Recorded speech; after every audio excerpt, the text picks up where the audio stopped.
Don't go inside there. The money go inside.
Mano, fez isso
Hello?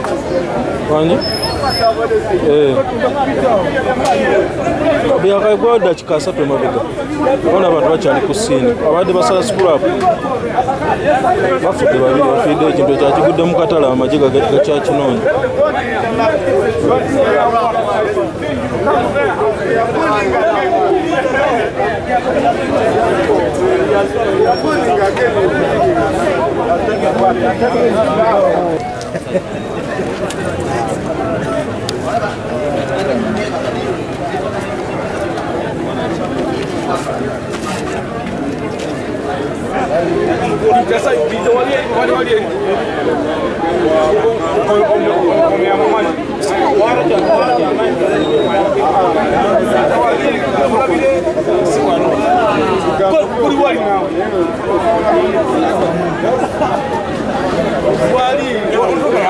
Box, you know what?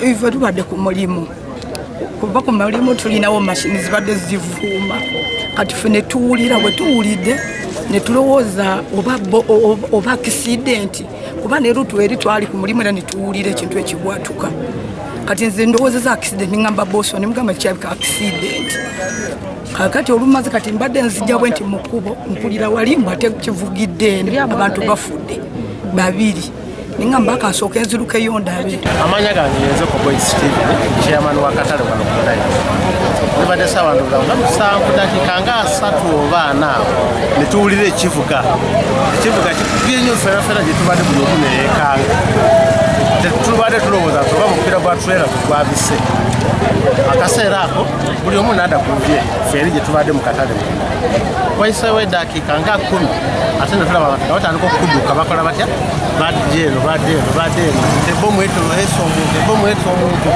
tubuuza waayo mutiddewa ntubali kusukubwa bwali tugenza okuvaayo okutuuka wano nga mutuufu ebomu esa abantu babiri bonna bavubuka akati tugenza okubuuliriza nga batugamba tuwaliwo omuntu omulala abaleetedde ekyuma ekyo ng'ayagala kukisala kakati bano babadde balikola kusala kintu ekyo mbu babadde basatu kakati abasatu bwe batandise okusala ekyuma ekyo nekitandika okuvaamu omumu n'avaako n'akola ki n'adduka n'agenda ababiri ne basigalawo bwe kitandise okuvaamu omuuka kwe kubaluka ekibasaanyawo boona omutwe gwoli ne gusesebuka gwona ennyama nesambuka endala eri eno ku mabbali eno bwekyo kakati ku baati eri nebadde oku era kiyiseemu nekikuba akasolya k'ebaati eri nga bwe mulabayo eri bomu ebwatuse bino sikwapo gwe baleeta kati abaana babadde bali mu kuwagala ekibwatuka lumu ekibakuba nekiyita babiri kyane kigwa eri mu katale kyane kiyitamu nekigwa mu nyumba nekiyita mu nyumba era mirambo ziri awo kibadde osanga mmeka sawa zino zenyini dakikanga 3 bomu bagireso ekubidde wali nejja nekuba abasajja ba sikulapu bano babiri bona toyinza nategeerako muntu n'omu feesi toyinza mutegeera nti abaddaani naye nga babadde bookyewa mikwano gyaffe kuliko gwe wadde omanyi mpulira baba feesi togitegeera mu butuufu kati sitegeera oba ani afudde naye nga bonna baawano kusukulapu sobola kutunula ku mwana oli okubiri kuba feesi yonna tositegerekeka yonna eyabise era atalina mutima tosobola tunula ku mwana oli so simanyi nakumanya kintu kino bakize kitogwe bo bagamba nti babaleetedde ebyuma bano abasala babadde basala ne balaba kintu kwabika kati buli omu ateebereza kiki ebomu kibadde ki naye nga bye bino bye baleetera mu sukulapu Boy Steve, those are my names, the chairman of Nairo Market. I was seated in my office with my neighbors around there. Then we had a sound as if a tire of a trailer had busted. That is what we thought actually. Children around us got scattered. We were also very terrified, but we normalized. And then after about 10 minutes, we saw people moving towards this end, trying to find out. They were telling us that a bomb has killed people. A bomb has killed people. I left that place and then also followed the group. When we arrived here, it was true. What is claimed to be a bomb had killed 2 boys. When we tried to find out the cause, they told us that somebody brought that metal. It looks as if it was a metal. They wanted it to cut it into pieces. 3 people got maybe that work of cutting the what? Of that metal. As they were cutting it, maybe due to the heat, it started fuming and a lot of smoke was coming out.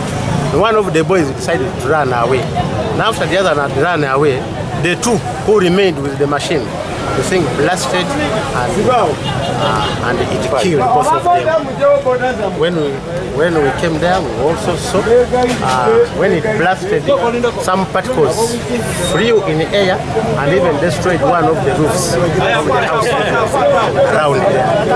That is what I Olunaku olw'eggulo ekintu ekiteeberezebwa okuba bbomu kyabaluse ne kitta abantu babiri n'okulumya abalala ng'enjege eno yagudde ku Nairo mu municipal y'Enjeru nga n'abalala baddusiddwa mu malwaliro nga bataawa nga bano baliko ekyuma kye badde basaanuusa ne kibaluka okakkana nga kibase n'okulumya abalala. Kati ffe ne tuwulira bwe tuwulidde ne tulowooza oba accident kuba ne lutu eri twali ku mulimu era ne tuwulira ekintu ekibwatuka. Kati nze ndowooza accident ngamba boso ne mugamba kyabika accident. Kakati olumaze kati mbadde nzijja bwe nti mukubo mpulira wali mbate kivugidde abantu bafudde. Nibadde sawa ndowooza musanvu dakika nga 3 oba 4 ne tuwulira ekivuga. Ekivuga kikubye nnyo fera gye tubadde buli omu ne yeekanga. Tubadde tulowooza tuba mupira gwa trailer gwabise. Tugenza okuvaayo okutuuka wano nga mutuufu ebbomu essa abantu babiri. Oluvannyuma lw'enjege eno okugwawo ab'ebyokwerinda mu kibuga Mukono tebalinze binaddirira nga no baakedde kuyiwa amagye mu bifo eby'enjawulo okuli amalwaliro, banka n'amasundiro g'amafuta kw'ossa obutale n'ebifo ebirala ebikuŋŋaanya abantu abangi ng'abamagye balabiddwako nga bali bulindaala.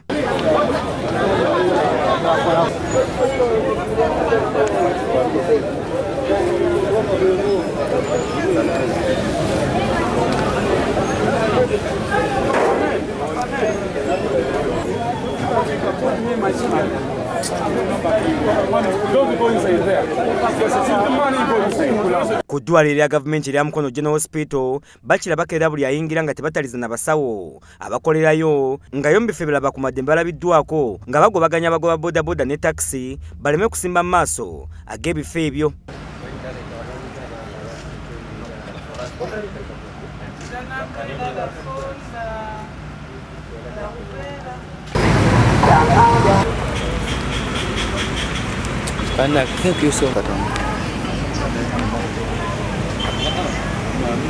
Bo bannamukono bagamba nti bali bulindaala okunyweza ebyokwerinda kyokka ne basaba bakwasaganya ensonga z'ebyokwerinda okukolagana nabo mu kaweefube ono gwe baliko. Bw'olaba omusirikale yenna ali mu yunifoomu muwe ekitiibwa kubanga ali kubonaabona ku lulwo obeere n'obulamu obulungi oleme okwonona ebintu bireme okwononeka ne ssente zo zireme okubbibwa. Nsaba tubeere n'empisa, nsaba twewe ekitiibwa. Nga tulinawo ebyokwerinda wabbali naffe ku mulimu gwaffe tukugamba nti kyamaanyi waffe omu ku bakulembeze waffe ng'asobola okwaza ensawo y'omusaabaze n'asobola okutuula mu mwoyo. Abamu ku bakulembeze betoogeddeko nabo bagamba nti waliwo abantu abatandise okusenga mu bitundu byabwe nga bano bajjanga abanoonyi b'obubudamu kyokka kibewunyisa okuba nga bapangisa ennyumba ate ez'ebbeeyi.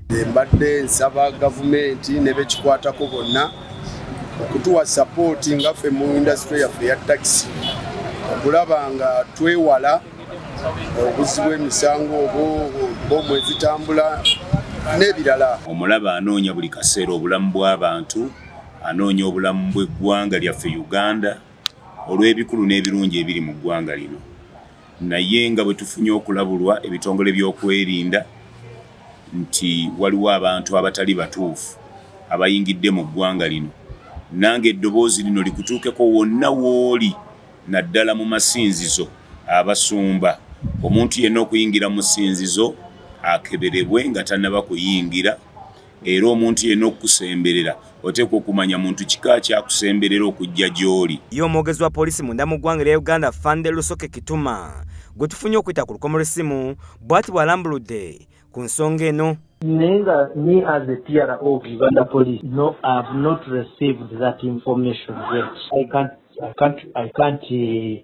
I can't declare a terror threat. I have not been instructed that there is one. I'm already given notice. Then I'm told to tell people like this. Kaweesa Po yakusakidde eggulire lino ku Case TV Agalero.